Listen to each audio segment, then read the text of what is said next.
Hello, I'm Elisa Zhang, and I'm a physician and life and money coach. Today, I'd like to talk a little bit about budgets versus spending plans. So, when people think about budgets, they usually think about something that's restrictive and is going to stop them from spending money how they want to spend. But the idea behind a spending plan is just like a meal plan. You're going to make decisions ahead of time on what you want to spend your money on, and then you're just going to follow that. And I really think having a spending plan for most of us is a good idea so that we know where our money is going and we can actually, sit and think, is that where we want our money to be going? So how do you start creating a spending plan? Well, first, just look at your current spending. And you can do this for the last few months, but there are going to be some bills that you probably pay just once a year or twice a month, like your home insurance, life insurance, disability insurance. And so sometimes it's actually a good idea if you can actually take the time out to look at all your spending over a course of a year. So you can do that by looking back at all your credit card statements and your checking and bank accounts and just seeing all the money that goes out. If you have receipts, you can do that. If you want to start and looking at your receipts for the time being, you could collect all your receipts for a month or two just to get a more micro handle. But in general, just actually seeing what stores you're spending the money on is probably pretty good. So if you spend money at a grocery store, sure, maybe something's not groceries. Maybe you picked up some household item there. Or if you go to Target, maybe you picked up some groceries instead of some household item, but we'll probably all balance out in the end. So what I recommend is just get, your last 3 months, 6 months, or 12 months of all your credit card statements and bank statements, anywhere where you pay money out. And I just like to do this in a spreadsheet. You can use a Google spreadsheet. You could use Excel, whatever you have access to. Some people just use pen and paper, but just go through, and some things like utilities, your water, sewer, electricity, gas, that will vary throughout the year when it's warmer versus when it's colder. And that's paid monthly. Groceries generally tend not to vary so much. So if you just want to do a few months of looking at your grocery bills and seeing how much you typically spend for groceries, you can do that. But again, it depends on how much time and effort you want to spend and how accurate you want to be. But just go through and make different categories. So sample categories would be your mortgage would probably just fall under one thing. Your utilities, you can put each different utility on another line. Your groceries would be one line, your dining out another line. The different amounts you paid for your different insurances, you can put that all out, because again, that's usually either annual or biannual, though some people do monthly. Now note, if you do monthly on those things, you may actually be paying more depending on how it's set up. Sometimes they actually charge you to do monthly charges.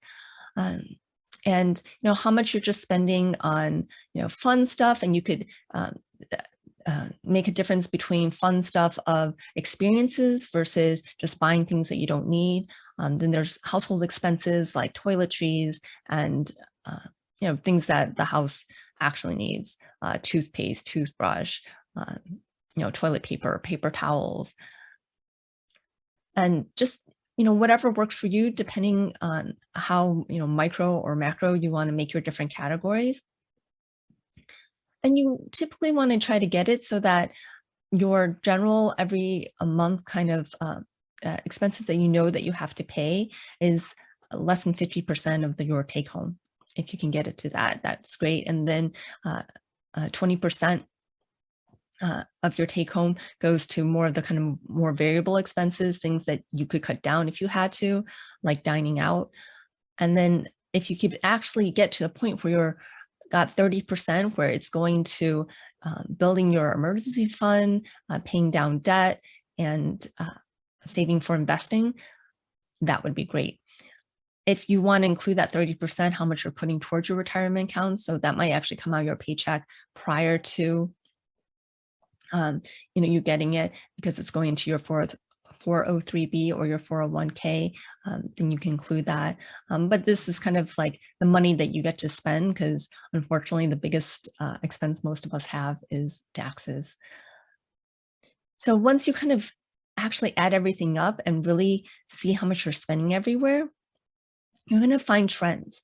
right? So you're going to see like, how much do you spend for groceries? Maybe you spend about $1,000 a month for groceries, but there are some months that are 800 and some months that are 1,200. And so you can just kind of set a spending plan of about $1,000 a month. For things that do come up just once or twice a year, you know that that's an expected expense at a certain time of year. So if you're not good about kind of saving for that, you might actually want to make like a separate bank account where every month you put some money into that account just to pay for those large once a year expenses. And just kind of create a system that works for you. Now, there are different budgeting apps that people like to use. The Mint is a popular one, as well as UNAB, You Need a Budget. So UNAB, from what I understand, is more for progressive, like how much you can spend in the future. And it does take some learning curve in order to understand it. Some people like Mint much better. I haven't personally used these things. There is a cost to using UNAB. There is a monthly charge.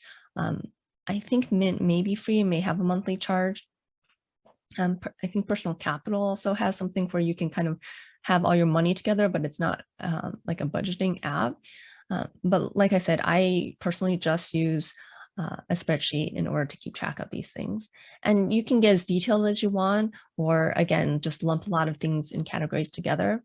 But once you actually figure out like how much you're spending, then as you're actually looking at everything you're spending money on, you may actually find things that you didn't realize you were spending that money on, things that are just being charged monthly to your credit card that you totally forgot about, like some magazine subscription or some game subscription for your kids. So then those are things that you can eliminate and actually find some money in doing this process, which can be fun, by canceling those services. And really think with each purchase, like if you're looking back in your purchases, did that purchase bring you joy? Will you still do that purchase again? Or do you kind of regret that purchase? Was it fun when you did it, but now whatever you bought was just sitting in the closet? Or you realize that you have something very similar and you didn't really need to make that purchase.